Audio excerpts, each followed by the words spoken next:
And I thought to myself, I thought, "What am I doing here?" I said, I said, this can't go on." It was like a breaking point Mm. for me.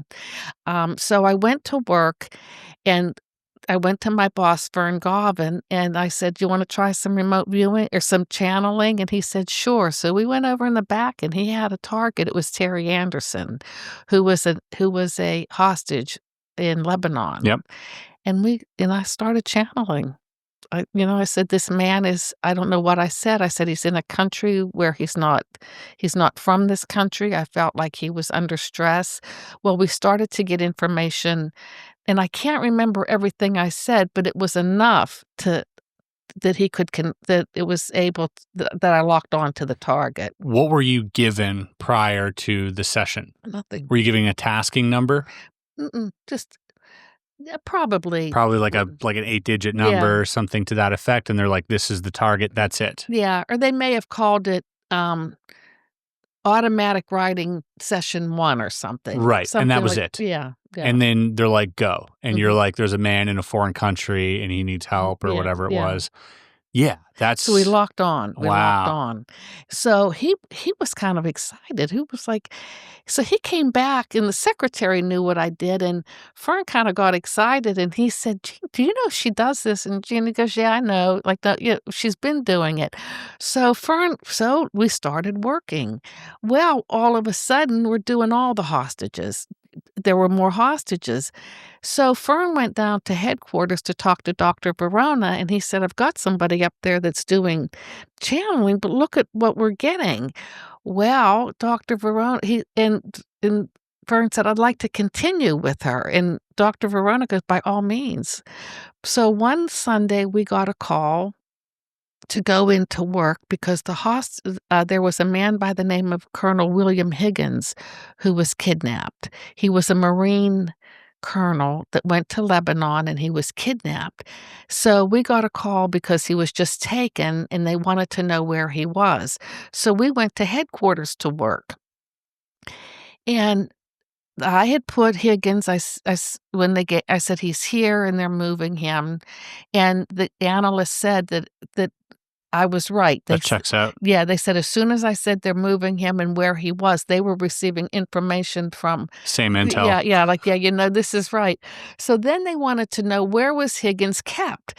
So we're looking at pictures in imagery, and I pointed to a location on I said, "He's right there. They're keeping him right there." Well, of course, Dames is looking over my shoulder, and he says, "There's nothing there. How can he be there? There's nothing there but woods." So the analyst said, that's an old picture." You don't know what there is, something could be there now. So the analyst said, "It's an old picture." So, and of course, everybody, "Oh, he wouldn't be there, he wouldn't be there." Well, a couple of weeks later, uh, the terrorists, they leave hostages out every once in a while, and there was a German hostage, his last name was Cordes, and they let Cordes out, and so our analysts went to Rhine-Main in Germany to debrief him, and they said, "Where's Higgins?" And he pointed to the same place I pointed, and they said, "But there's nothing there," and Cordes says, "Yeah, but they built a building. They made a building, and that's where Higgins." So Wow. that yeah. How long after was that, do you think? How much time between when you pointed it and then they received that intel? Say 2 weeks. 2 weeks? It's a long time. It's a long time. That's a long time. It's a long time for them not to do anything. At this point, were they like, well, maybe she's onto something. Maybe we got to use her a little bit more. Well, they wanted to use me anyway. They Yeah. wanted to because they were asking about everybody was really worried about Terry Anderson Mhm. because they did not like him. Yeah. So what we would do is we would work the hostages, and I would point where they were. I would conduct health. I could tell, like, health statuses. Mm. There was one man, Pohill, and I said he was gonna come out with a sore throat, and he came out with throat cancer. Oh my gosh. Yeah. So we would do the reports. we'd work during the day, we would send the reports to the headquarters in the afternoon, and by night, my reports were with the Israeli embassy, and the Wow. Israeli embassy goes and they were reporting to their people in Israel, and I had Terry Anderson in the Bekaa Valley one time, and they said, "Oh, he would never be in the Bekaa Valley. It's not the MO of the terrorists," and he was in the Bekaa Valley. Wow. He was where I said he was. Incredible. Yeah. Were you working alone on these targets? Mhm. You had no one else to work in those targets as well, or if they were, you wouldn't know?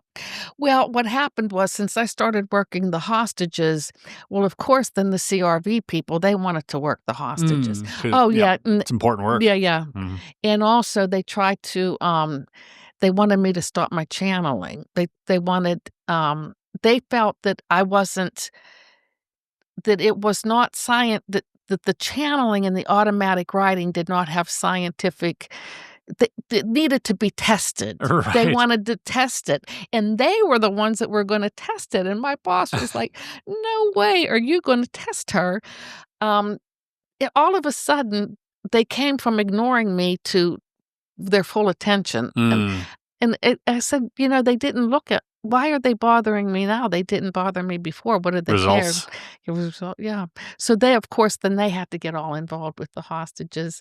Um, Were you seeing any of the other, um, perhaps employees try this new channeling method? Were they no, no? Were you rubbing off on some of them? no, because my boss said that, Dr. Verona decided to call it written remote viewing, Okay, yeah, WRV. Now, a lot of people think my boss, Fern, made up that yeah.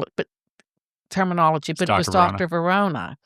So Fern told the group he would hold meetings, and he said, "Now, if any of you wanna learn WRV," he said, "I want you all Angela will teach you." Well, they're not gonna come to me to teach. I mean, I'm below them. There was no way they were gonna come to me Mm, and have me but they wanted to test me. They yeah, wanted to and I said, "You're not gonna test me." I said, "Because you're not a scientist." I said, yeah. "You're here to remote view like I am here to remote view." And I think Paul Smith at the time had an art degree. Now what would he know about, if okay, Channeling, yeah. yeah, but, if you're here to remote view. You're not the scientist. You don't have the credentials Mhm. so you're not gonna touch me. Yep, yep, and that's where I guess Dr. Edwin May comes into the fold because he's definitely someone who's studied remote viewing, I think, more than anyone else in the world. Mhm. He studied you for what, 30 years, probably 40 years. Like it's a long time to have test subjects, if you will, and have all that data, that he's compiled over the years. Really interesting. So, okay, you're locking onto these targets that are The hostages. hostages. And what is it like getting feedback? Are you receiving feedback on a day-to-day basis? No, no, they give the feedback whenever they can. Okay. Because it It's takes sensitive too. it's yeah, and they have to go out, they have to bring the information to the Israelis by the time they check it out, then come back. But there was other things. I was able to describe some of the terrorists, Mm, um, and there was one point after we worked the hostages maybe close to 2 years, and I always said they were coming out during an August, September time period, and that's when they came out. oh, well, But there was a period where I felt like I was winding down. It was like how much you keep doing this and doing this, but there was a time whenever I felt like something changed. So I was in session one time, and we were asking about the hostages, and I said they're getting ready to be released, and I said that there was a man by the name of Jonathan Livingston that was going to help in the release of the hostages. Well, when the analysts heard that, they wanted to know who Jonathan Livingston was. So at that time, they started to look through microfiche to find out who was Jonathan hmm, Livingston. They went to the State Department to find out who was this man. Well, one of the analysts ended up at the Pentagon in Colonel Higgins had a wife who was in the military also, and her office was in the Pentagon, and one of the analysts was in her office, and he saw my report sitting there, and he asked her, he said, "Who is Jonathan Livingston?" And she said, "He's a British envoy that was just sent to Lebanon to negotiate the release of the hostages." And the reason they couldn't our analysts could not find anything on Jonathan Livingston was because he was English. Right. So they did so How did you get that name? it just through channeling. Through channeling. You wrote it down. Uh-huh. Jonathan, yeah, that's how it comes. That's incredible, but that's so specific. That's I know, not like but that's not the like all some guy named like some initials JL or something. That's a full name. yeah. Oh, yeah, that's what you yeah, yeah. That's incredible.